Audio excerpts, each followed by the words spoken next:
everybody. This is Stephanie Ruper. Thank you so much for tuning into the Naked Humanity podcast, where we try to figure out what it means to be human in the modern world. Today is episode number 49, and I have on Dr. Beth Singler, who's a specialist in artificial intelligence and the religious ways in which we relate to it. Isn't that cool? I am very happy to host Dr. Singler. We have an amazing chat lined up for you. There happens to be a fair amount of overlap in terms of the types of things that we study and the approaches that we take to them.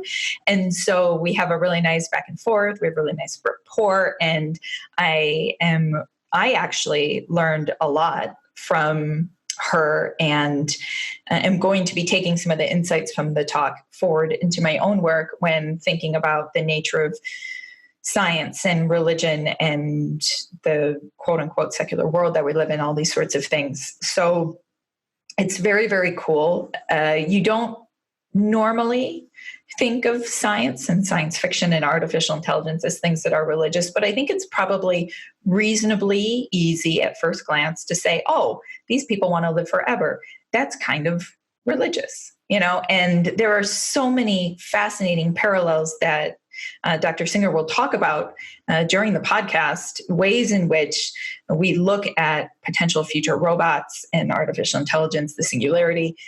This is similar to how we look at gods, or we tell narratives similar to the ways that we've told religious narratives in the past. And that just is a part of our cultural inheritance and our humanness, being human and all that sort of stuff. So I'm very, very happy to have her on.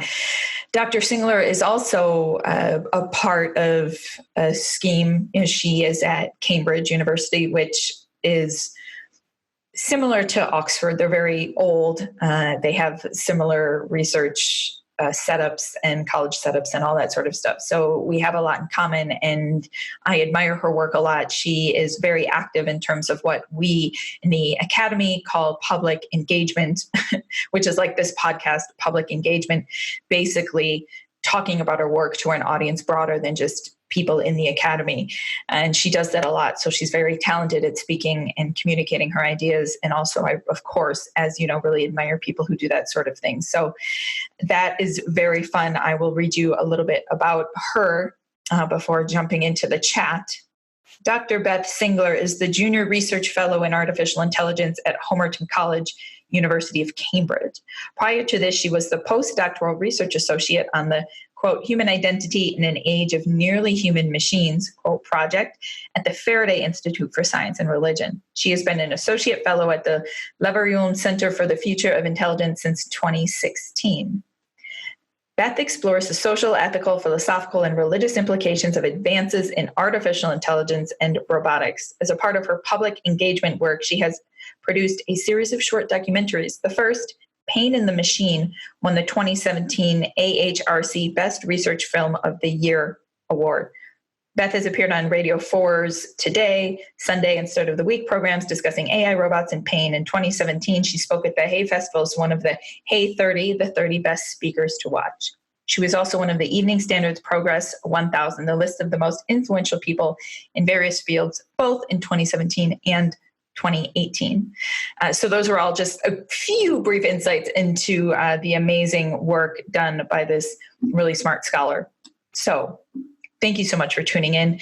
You can find her. I will link to her things in the show notes. Her website is really nice and provides ways to connect with her on Twitter and to find her documentaries and stuff. bblsingler.com. I'll link in the show notes. Okay. Thank you again so much for tuning in. Get at me or her if you have any questions. Without further ado, here is Dr. Beth Singler. Welcome, Dr. Singler. Hello. Hi, I am so excited to have you. Encountering your work at first was a little bit like, crap, she does everything I do. I'm pointless. But actually you don't. And also it's really exciting. And I think you have a lot of really both interesting and fun and also deep and meaningful things to say. Thank you. That's really kind. I mean, I have those similar feelings reading your work too.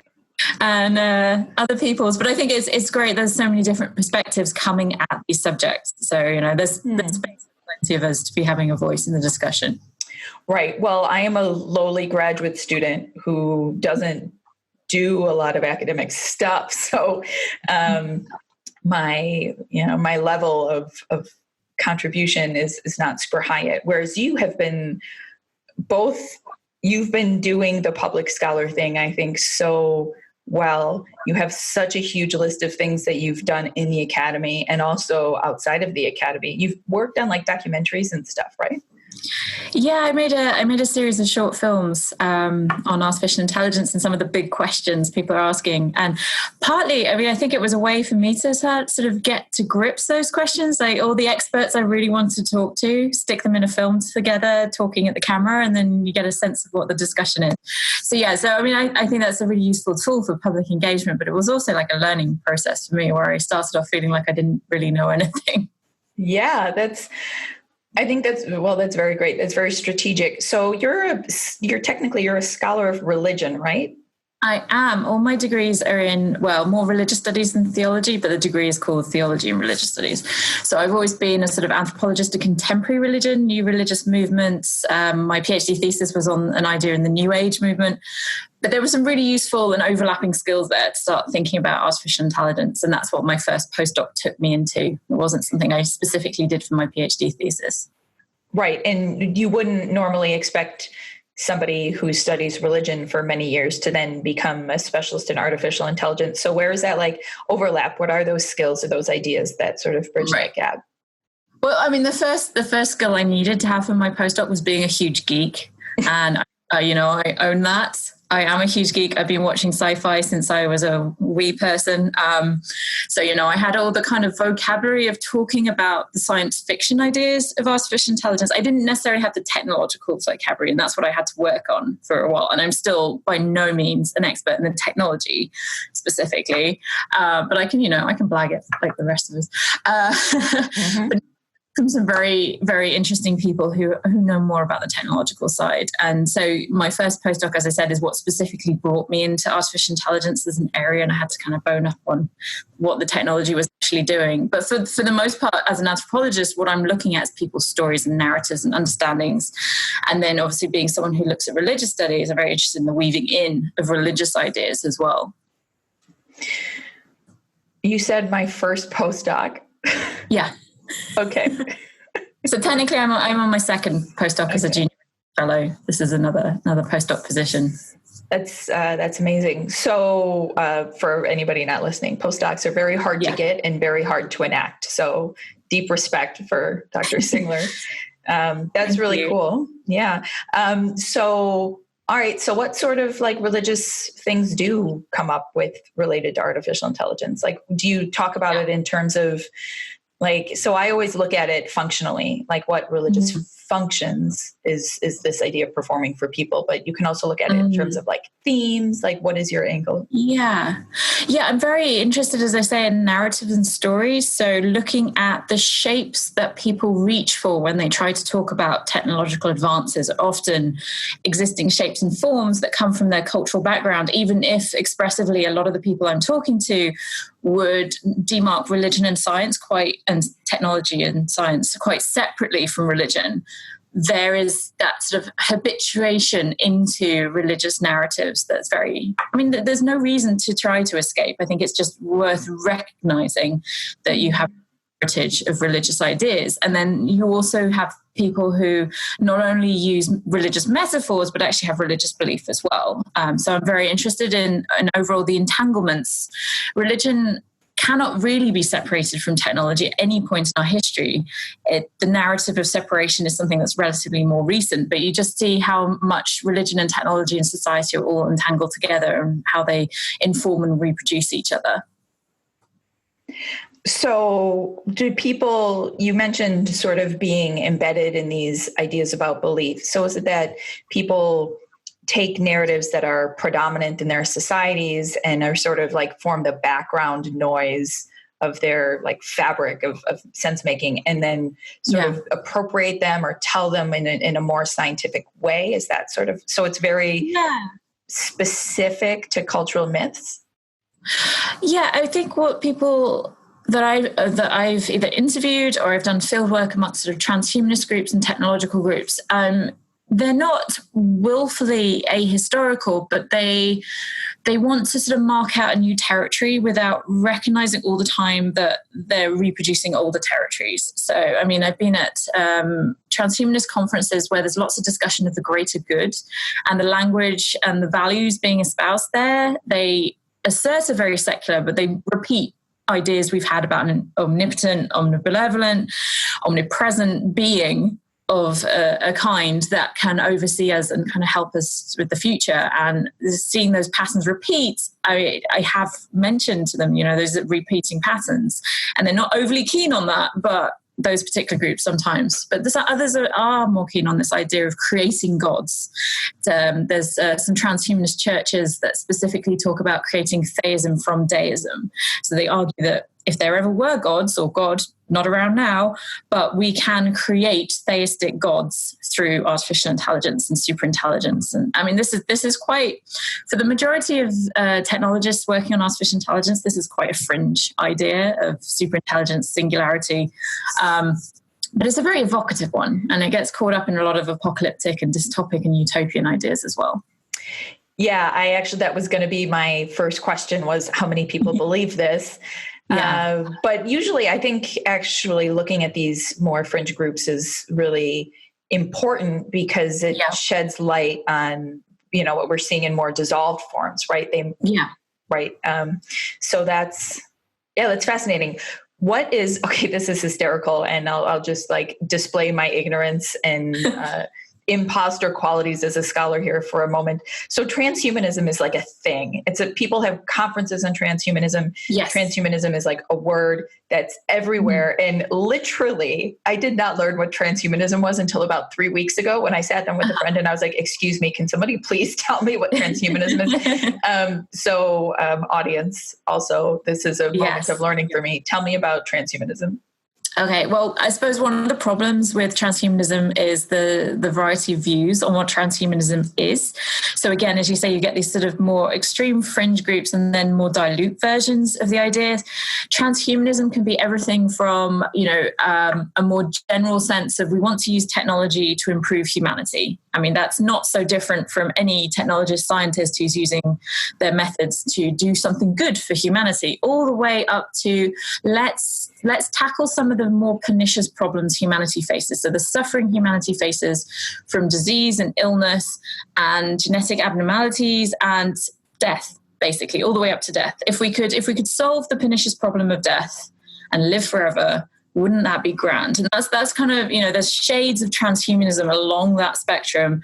I've encountered the ones who think it'd be a really great idea to genetically alter humans so we're happier all the time, like raise our base hedonic level. That's, that overlaps with some science fiction ideas that ended up being totally dystopic. So there are concerns of how far do we take modification? And if the ultimate goal is immortality, what does that look like? For some, it's genetic engineering of some form, nanotechnology. Others, it's mind uploading. Others, we create artificial intelligence as our kind of mind children, and they are immortal kind of on our behalf. Perhaps some of our consciousness and memories goes with them off into space, and civilization continues. There's a whole range of ideas, and you can be a transhumanist at one end, or you can be a transhumanist at the other end. I'm very interested in the more speculative kind of how do we live forever? What does the future utopian ideas look like? Do people self-identify? Would you be like, hey, I'm a transhumanist? Or is that a label that the Academy uses to talk about them? Okay. No, absolutely. I mean, you have transhumanist associations. There's specifically religious ones that I've looked at, like the Christian Transhumanist Association and the Mormon Transhumanist Association. They've been trying to encourage Islamic Transhumanist Associations and Buddhist and so forth. So, you can add on transhumanism to various religious perspectives. There's humanity. There's various Did that come up as an alert? Did you hear that? Oh, we're good. My laptop's making noises. I'll carry on. Edit that bit. There's various different transhumanist groups, future-focused societies, and some people are absolutely happy with the term transhumanist. This is their identity, their hope, and for the future of humanity.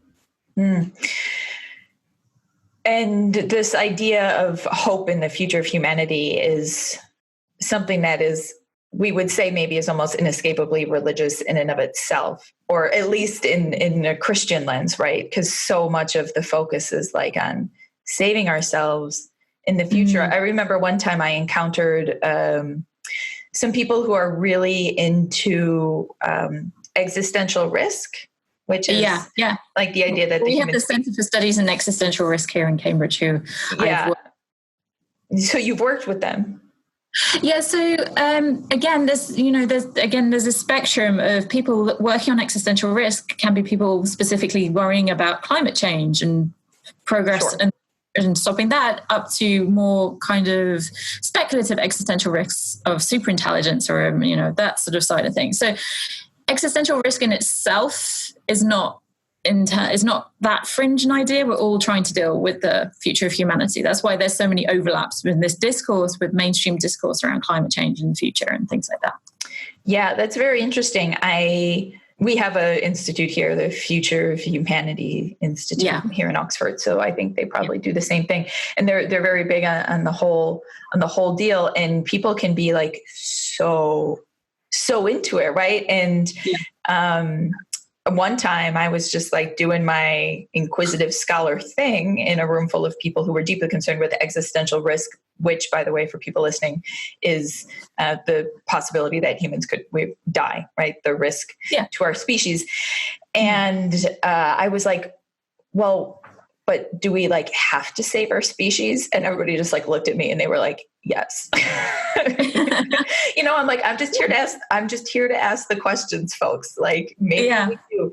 But it was, that is an interesting question. I mean, there is this underlying both existential risk questions and transhumanist questions is a humanism that prioritizes humanity. I mean, that even if we died out because of all the stupid things that we've done to the planet, there would still be life on the planet. I saw a very interesting video about what would happen if the Earth suddenly sprung off of its orbit and went off into space.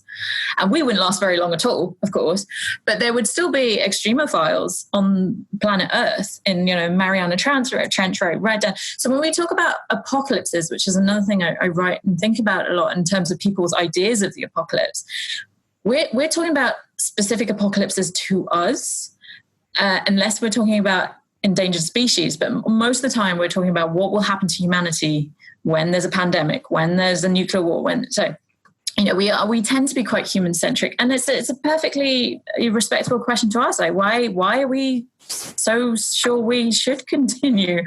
That is an interesting question to ask. Why is our form of consciousness the one that we need to prioritize? I mean, I have. So I want them to carry on, but we need to think about these questions and where the ideas come from. Yeah. And I'm often always looking at like, what is your emotional attachment to the idea, right? Like, what is that doing for you? The preserving the human species. It's very interesting. So anyway, I want to sort of circle back to this question of like, how does artificial intelligence specifically sort of intersect with these ideas of transhumanism and what have you? Because AI, while people don't necessarily know much about what transhumanism might be, we all know what AI is and have like thoughts and feelings. Yes. So as I say, on the kind of scale or spectrum of transhumanist ideas, you do get ones where our continuation of our species through technology involves in some way interacting with some version of artificial intelligence that is coming. It's not the AI that's in general use now, which is an interesting tool with its own societal issues and impacts. But what most speculations on artificial intelligence are about is an extreme exponential intelligence, the singularity, whether that's a point in time or an event or a being. There's lots of variation on ideas, but this singularity, this exponential intelligence would, in theory, shift and change our society and our culture to the extent that we become something other than human in interaction with it. So either through mind uploading, we become minds in a cloud hovering around the earth, as some science fiction accounts have it, or as I say, they could be our AI mind children. There's another expression that we as humanity as we are now don't carry on, but our consciousness and our civilization carries on through our technological children. So there's some interesting ideas there about how technology can create longevity, how it can create a utopia as well. A lot of the interpretations are very positive. There are also very negative interpretations if we get it wrong. So you mentioned the Future of Humanity Institute, led by Nick Bostrom, who wrote a wonderful book called Superintelligence, which I find a very interesting philosophical book. Its actual near-term impact is questionable, and lots of people debate this, but his idea of the fable of the unfinished fable of the sparrows is a really interesting way into the discussion about what superintelligence should be and could be and what we should do to prepare. So if you don't know this is a very short story at the beginning of his book, Superintelligence, where you have a bunch of sparrows thinking it's a really great idea to go off and get an owl egg. And then when the owl hatches, they can use it to protect themselves from all the other predators that there are. And this one older sparrow says, well, hold up a minute. We don't know how to train an owl. Maybe we should work out how to train an owl before we go get the owl egg. But the sparrows are very keen and they rush off and they go get the owl egg. And Skronkfinkel, the older sparrow, is left like going, let's quickly try and work out what to do. And obviously the older sparrow is the Nick Bostrom stand-in. That he's saying, we should prepare, we should work out how to make sure the owl, the AI, can align with our values and our goals and not accidentally hurt us as a proper owl could to a sparrow. So I think it's a nice poetic analogy for how these sorts of groups are really thinking now about what is coming, and what they think is coming is the equivalent of a predator like an owl. But if we can train it, if we can control it, then we'll be fine.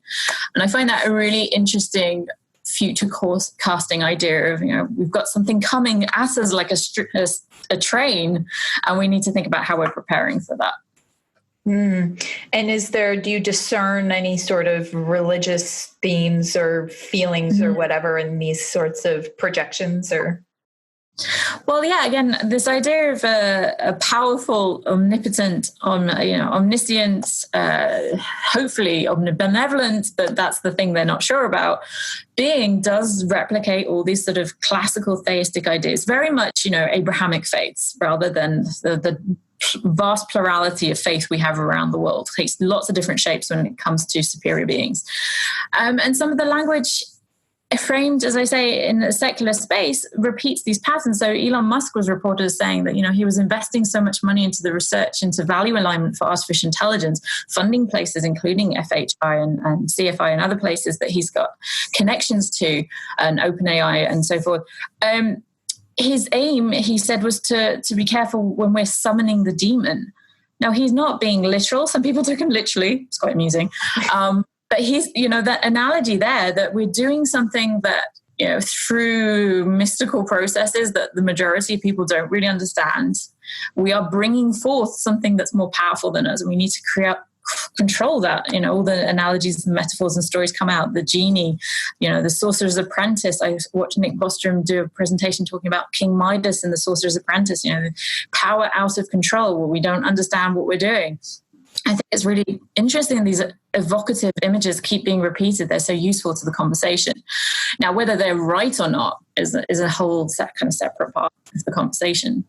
Right, because AI could end up looking totally different. But I think what you're saying is we're sort of forecasting or projecting based on the narratives that we've heard. Right. Yeah, absolutely. And of course, people tend to believe either what they really want to be true or what they really fear to be true, which is actually a theme that I read about in a sci-fi novel, which is interestingly referential. But these ideas seem to be like AI is an angel and it's going to save us. Or we're summoning a demon, and we're extremely polarized. And these projections just seem to be projections. And everybody depicts them like they're very rational, because I think these are people who really like to identify with scientific rationality. But we really have no idea. Yeah, I mean, even within these communities, there is some self-reflection about how extreme some of these narratives and tropes can be. So it's a slightly complicated idea, but one of the versions of superintelligence I'm quite interested in is Rocco's Basilisk. I wonder if I can do a quick summary of it, because it can be a bit complicated, but it's an idea proposed by someone called Rocco on a very rationalist website, the Less Wrong Forum, discussing AI, and he speculated on a future superintelligence, singularity, again, fully powerful, fully capable of knowing everything, but also capable of simulating our previous minds. And he said, if such a being could exist, and with its ultimate morality of utilitarianism, it could only... It would have to logically punish anyone who didn't work towards its creation once they knew that it could exist. So the basilisk idea, it's a little bit mind-warping that it's a sort of a causal threat, that if in the future it exists, it would have to punish anyone in the past who didn't work towards its creation through simulating their mind in a kind of like Matrix scenario where you're punished for eternity. Starts to sound a little bit familiar, and I've written about how it's basically another version of Pascal's wager, that even if you have no evidence for this future superintelligence, the threat of being punished for eternity if you don't work towards it should be enough to kind of, push you into working towards it. And I find that a really interesting, reinterpretation of Pascal's wager, a very rationally argued. You can follow the stages. I didn't do it entire justice in the stages of the argument. I should get better at doing that.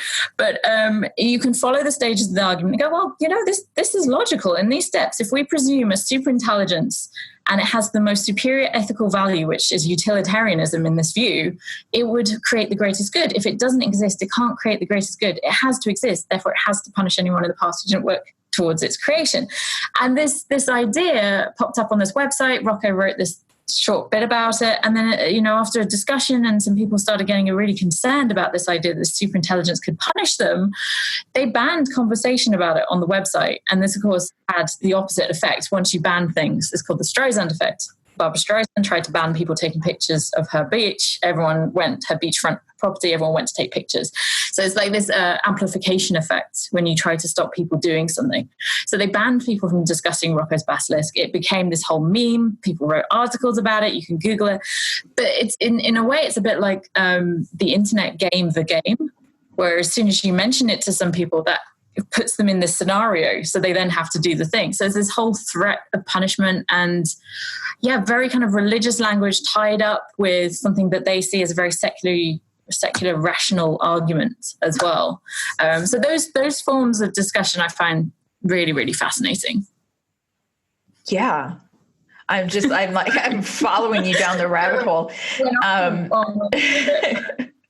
So have you looked at relationships with AI in like cultures with different religious narratives? Like, do other cultures respond or predict differently? And would, because I'm thinking we're talking about how these like cultural myths sort of condition ways we respond. And so with different cultural myths, people respond differently. Yeah, so the kind of stereotype that's drawn out in this kind of conversation is East versus West. Yes. I wasn't going to say it, but I was thinking it. Yeah, I mean, first off, there's much more to the world than East versus West, obviously, and like that is such a reductionist way of looking at cultural differences. But that's usually in the conversation. Someone will say, and I'm not saying you, I wouldn't do it either, but in Japan, like they really like robots because they're animists. Like they had Shinto and Buddhism and they had spirits and kami, and that's why. And I've been to Japan and I've spoken to scholars there, and I've spoken to scholars in other places who study Japanese culture, and there's a whole variety of responses to them. I went to the Tokyo Robot Hotel and I spoke to the management there and their PR people and translation, and so because if you know the Tokyo Robot Hotel, you can go and the concierge at the check-in is a robot dinosaur, and there's robots in the lobby. And if you go to your room, there's no serving staff. There's robots. There's a Roomba that goes around. So the idea is to take out humans from the hotel entirely. And this is usually used as a prime example of like, in Japan, they really love robots. Look at the robot hotel. So I went and I spoke to the manager, and his immediate response was, oh, well, they're dinosaurs. Kids like dinosaurs, so we made them dinosaurs, right? Well, they're robots. Yeah, but they're mostly dinosaurs. So some of the assumptions and the narratives we have about the East and Japan in particular and why they like robots really need unpicking. And you can also flip the conversation as well and say, the assumptions about Japan, it's animistic. The West, in its broader sense, is animistic too. Like we have really bought into the secularization theory in the West, and we go, we had the Enlightenment, and we all became scientific, and there's no animism in the West anymore. That's complete rubbish. There's animism all over the place. Religion hasn't declined. The secularization theory was based specifically on the decline in attendance of Church of England churches in the UK.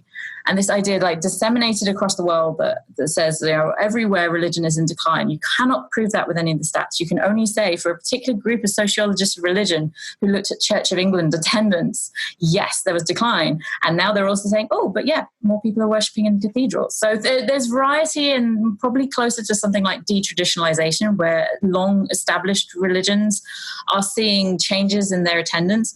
But on the whole, in the so-called West, we have a really wide range of religious and spiritual beliefs that don't necessarily fit into existing shapes, like, the Church of England.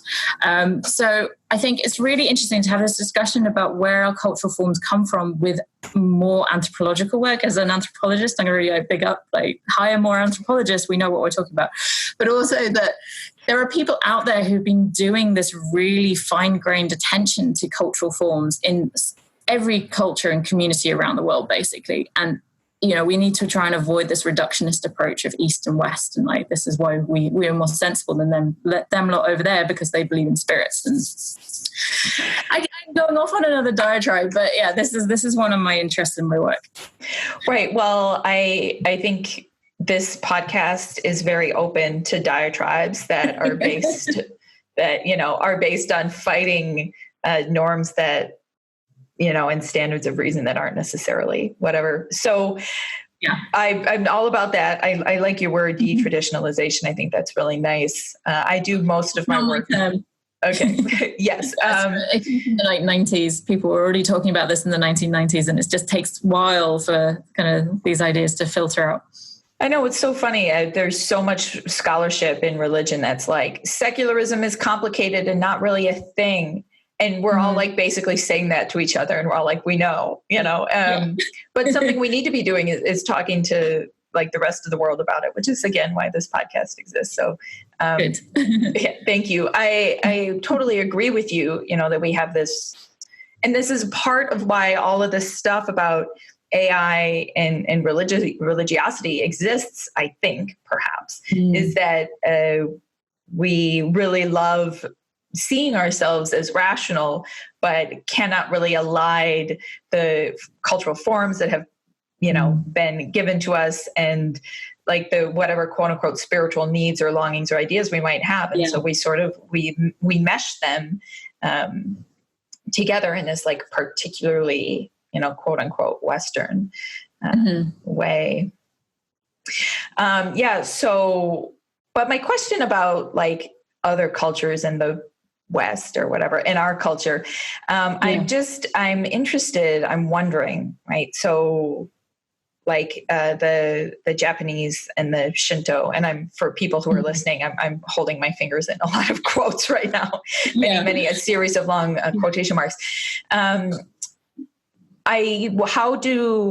So we get it wrong, and they just are like, okay, but these are dinosaurs. And I think that that's important, and I want to unpack that as well. But are there ways in which,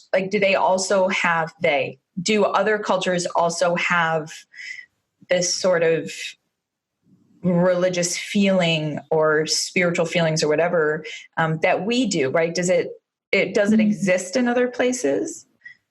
Period. Yeah. I think one of the interesting threads to pull out of the conversation about global cultures is quite how influential, let's not say Western, but let's say Hollywood culture has been on perceptions. So even when you say pick sub-Saharan Africa, you look at narratives there about artificial intelligence, a lot of the same sorts of films and TV shows, and to a certain extent science fiction books, have filtered out around the world. So, I mean, a lot of my research, because I'm limited linguistically, tends to be on English discussions or discussions in English. The conversations repeat the same sorts of patterns and the same tropes because of the influence. And I'm thinking particularly of the Terminator franchise, that is very hard in press around the world to find a story about AI that doesn't at some point feature a Terminator picture, even if the actual story of the AI is actually quite mundane. They always illustrate it, or So I'm thinking in terms of cultural products and transmedia products that have had this effect.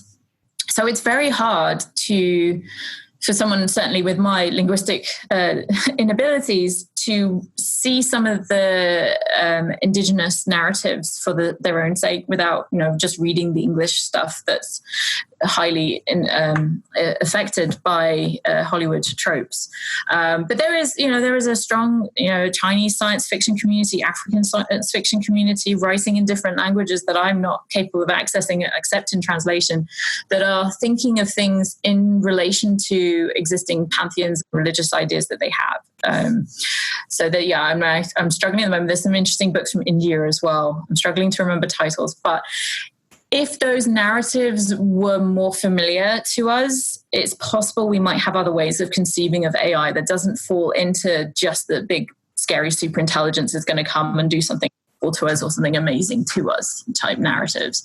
So it's about recognizing other frameworks that people have for thinking about AI in other cultures as well. Yeah. And so I'm just thinking about how I respond to every single one of your questions being like, yeah, and yes. So I think a lot about the religion and science conflict when we're talking about these kinds of things. I wonder if you have thoughts about how the ways in which we have so much polarized religion and science influences this, right? Because the reason that you and I study the religious, quote unquote, religious aspects of science fiction in the first place is because, we decided that the two were going to be separate, and now we have to look for a relationship. Whereas if they evolved separately, there may have not been this, such a distinction. And how does this discourse also do people sometimes identifying with these movements, identify themselves against religion? Oh, yeah, I've come across that quite often. I mean, as I say, there are groups that are specifically religious and transhumanist. So the Christian Transhumanist Association, I've chatted to a few people from there, the Mormons as well, the Mormon Transhumanist Association. But yeah, on the secular side, they can be very overtly atheist. So I'm talking about transhumanist groups, not technologists in general, but amongst some of the transhumanists I've looked at, some of them would kind of fall into the area of new atheism. So, the four horsemen of the new atheist apocalypse are very influential on some people's, Dawkins and Hitchens and so forth. And there is a certain narrative that I've actually just written a book chapter about, atheist AI narratives. The idea specifically that the development of artificial intelligence will lead naturally to the end of religion as we become all much more rational, become smarter. Artificial intelligence itself will be able to in some way disprove religion. I find that quite an interesting concept in the sense of having a teleological view of history that says we, again, from the Enlightenment onwards, we become more and more rational, and then technology itself will help us get just that bit further.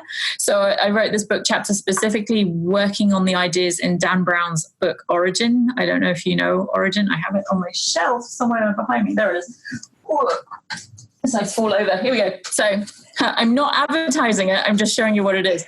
Dan Brown's book, Origin, which is about the development specifically of an artificial intelligence by a kind of Elon Musk-esque figure.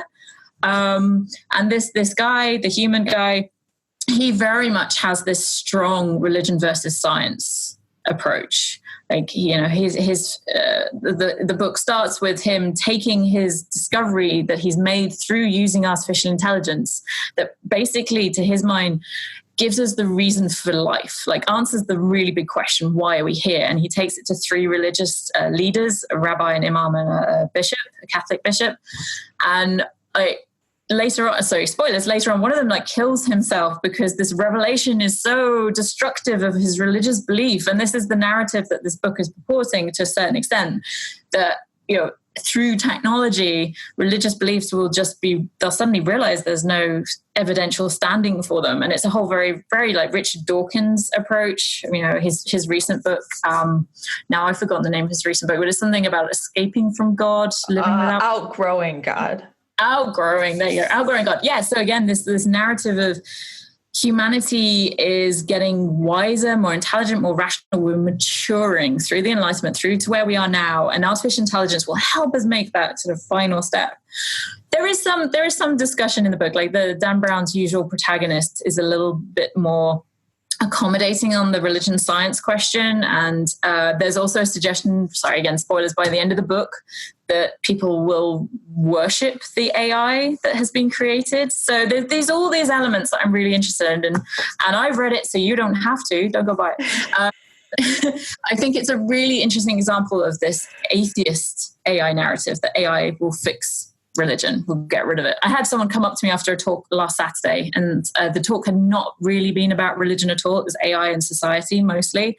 And his first question was, do you think AI will destroy religion? All right. I've written a book chapter on this. You can go read it when it's out. But no, I don't think AI will destroy religion, because religion is not a monolithic thing. You know, it's very easy to point to religions, but religious behavior, and as we've discussed, you know, turns up in discussions about AI as well. And there are AI churches and transhumanist churches that look very similar. It's too embedded in what we are and who we do. It is in its own way a technology, religious thinking, and I don't think it's possible to evolve beyond it. That leads to a question I was going to ask. I do want to say, quick aside, that your attention to spoilers does demonstrate your like sci-fi nerdiness. Like, I am such a geek. Sorry, if you really plan to read Dan Brown, there's still some twists in there that I didn't give away, but you know, you don't need to read Dan Brown. That's great. So you mentioned something about religion being really embedded.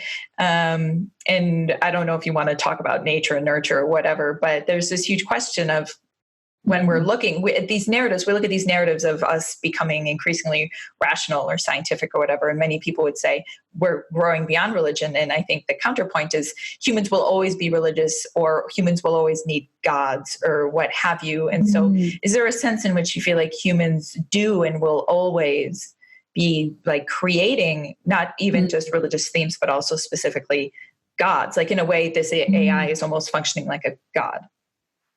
You know, it kind of gets back to the old chestnut in religious studies. What is religion? And it's a question most of us try to kind of avoid. Because it's difficult, because as soon as you start delving into any kind of definition, and the UK Parliament here tried quite a few years back now to try and formulate a discussion around what religion is, you realize how many things can be included and how many things that aren't called religion could be called religion. And even when you delve into the established religions, some people in there don't hold classical religious beliefs, you know, and there's a whole category of people calling themselves spiritual but not religious because they have ideas about what religion is in a negative way, and so it's a whole can of worms. But I think what's interesting is the discussion about needing gods. You can slightly reframe as wanting gods. So needing kind of presents it as like a pathological thing, that we have a deficit in some way. I don't tend to take that approach, because I think it again casts religion as something that people with less developed minds need, and I'm very much against. But not to criticize your question, but I think it's more interesting to think how we shape our understanding of reality in relation to things that could be called gods. Yuval Harari, I won't reach back for another book, I might fall over again. Yuval Harari's book, Homo Deus, the not so recent one, Homo Deus, makes this argument that religion is shifting and changing, and it's a kind of secularization argument, but he starts talking about dataism as the new religion, and he's necessarily meaning it in the classical sense of religion as performative, but he sees it as a tension towards a thing. So dataism, but then it does become performative, because I've seen people online talking about, maybe I'm a dataist and this is my religion. So even when you're trying to develop a critique of religion as something that's going away, people will find ways to perform religious things still. So I'm very interested in, again, people's online conversations about how they perceive AI, how they perceive it now. And I've been following a whole trend, very small trend, again, in terms of numbers, it's very small, but of people thinking that they are blessed by the algorithm, in the sense, today something good happened to me because in my gig economy job for Uber, or in my content production on YouTube, the algorithm blessed me and more people saw it. I got more money. Isn't it great? I got an Uber ride that paid me really well. And out of that comes sort of parody conversations with prayers and people worrying that this might be a trend, that they'll increasingly hear people saying they're being blessed by their algorithm. And again, it's, like I say, following these sort of small examples can be very indicative of a more dilute effect on a wider conversation. So I think people are handing over autonomy to things that could be called gods, even if we don't classify them as gods. So that's why I think that the question, will we continue to need gods? I think we will continue to want gods, and what those gods look like will be very variable. They won't necessarily be the kind of classic statue or the classic of what the god did for me at a particular time.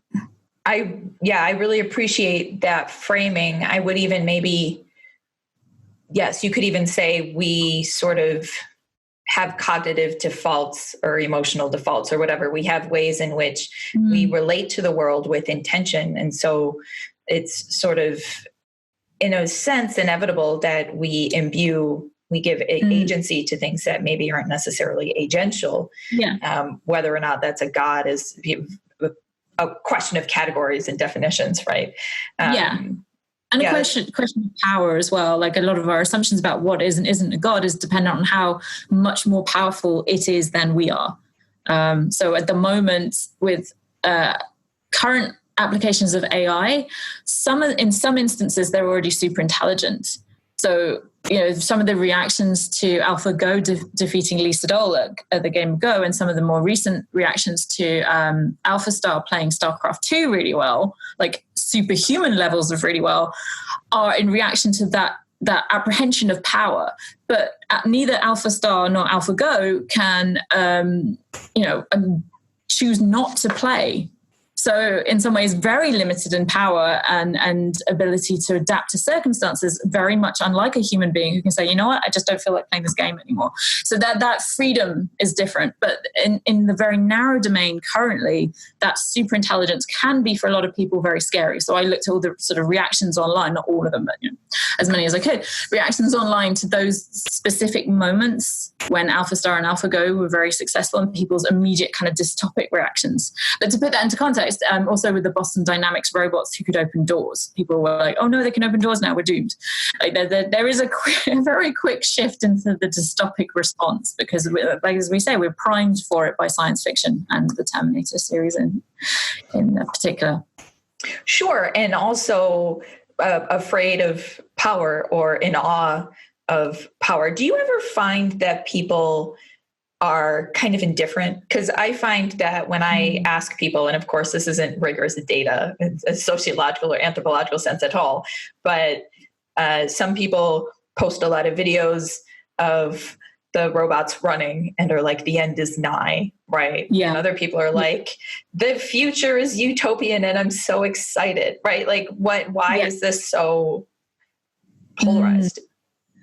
Well, in some ways, it's a selection effect, because it's very hard to know who doesn't care because they're not talking about it, because they don't. So we see, and as a digital ethnographer, I'm seeing the conversations mostly where people are like, I'm scared, or this is great, the extremes, the things that have inspired them to go on social media and say something because they're reacting. But your average Joe or your average Jane, to be equal, they're harder to see. They're just invisible if they aren't expressing those feelings. But I do come across it occasionally. I mean, I've been in taxis where a very friendly taxi driver will be like, what do you do? I study artificial intelligence. Or sometimes I say I study AI, and some of them say, artificial insemination. So that's something that they've come across more often for some reason, possibly personal reasons, than artificial intelligence. Or I talked to a taxi driver and they go, it's all a bunch of nonsense, and we shouldn't worry about automated cars. They'll never replace us. So they're very dismissive. They're neither hugely apologetic or hugely utopian. They're just, it will never happen. Automated cars will never have the common sense of a taxi driver to take you to the nicest hotel in town. And I don't always want to correct them that that's not out of the realms of possibility. But so, right. And only in sort of more loosely bounded conversations. If you're going into spaces like transhumanist conferences or online conversations in response to videos, of course you're going to get the more polarized views. But it's very hard as an anthropologist to identify the people who kind of aren't bothered. Certainly they don't come to public talks about AI where I speak. People I talk to afterwards or even in the audience are generally very well informed and very interested. I need to let you go. I had one more question. We tend to think, even those of us who are vaguely indifferent, which is me, and the reason I am is because I feel like maybe the hype is, I don't feel like I have enough data to think that the hype is necessarily correct. And so I'm just waiting on more data, right?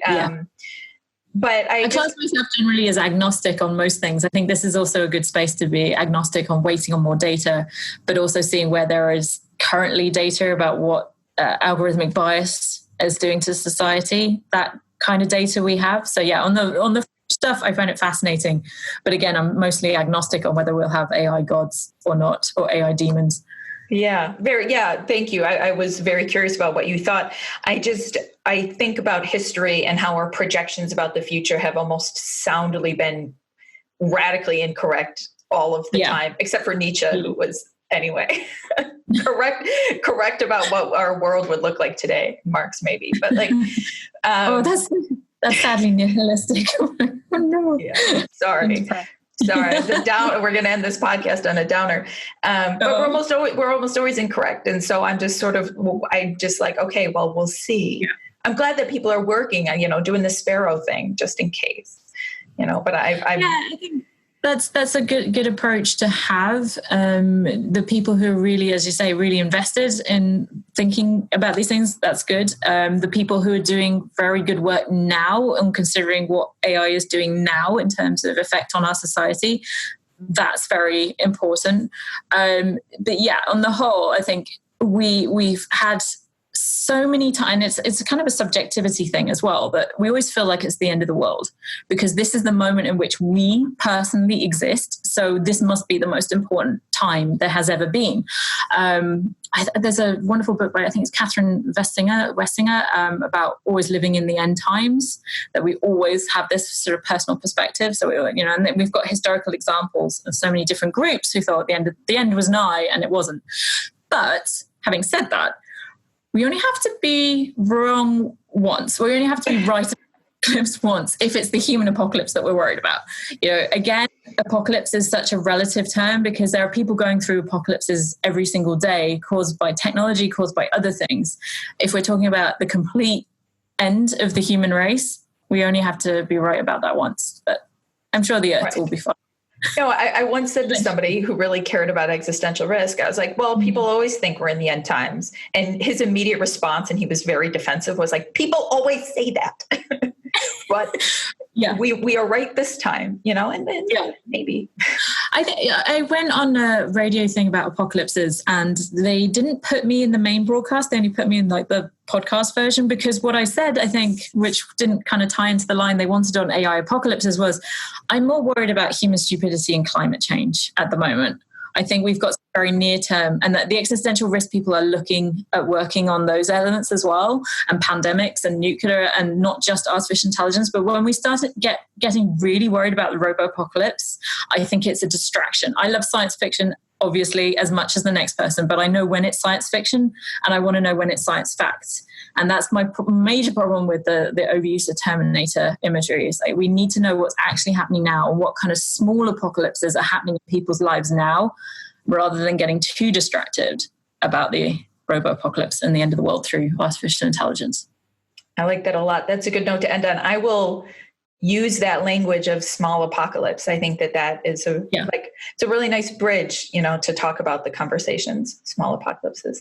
Thank you a lot. Is there anything left that you want to say, or do you want to point us towards where we can find your work or something before we go?